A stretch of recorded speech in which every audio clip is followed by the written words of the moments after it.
Nelson ম্যান্ডেলার একটা খুব দামি কথা আছে। নেলসন ম্যান্ডেলাকে ইন্টারভিউতে জিজ্ঞেস করা হয়েছিল, আপনি একটা জেলের মধ্যে 27 বছর ছিলেন, যেখানে কোনো আলো যাওয়ারও চান্স নেই, একমাত্র ভেন্টিলেটর দিয়ে, আপনি কি করে বেঁচে থাকলেন?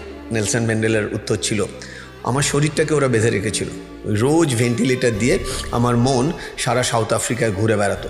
ঠিক আমার গুরুও সেরকম বললো, একটা দরজা বন্ধ হয়েছে কিন্তু হাজার হাজার জানলা খোলা আছে, তোমাকে ছোট্ট একটা জিনিসকে উল্টে দেখো, পাল্টে গেছি। আমি বললাম মানে? বলে দেখো, যখন বিপদে পড়ি আমরা কি বলি আকাশের দিকে তাকিয়ে? Hopeless and.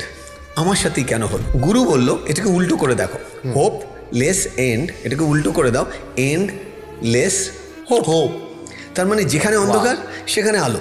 আমি এটা ভাবতেই পারিনি যে এরকমও হতে পারে। বলে কেন হবে না?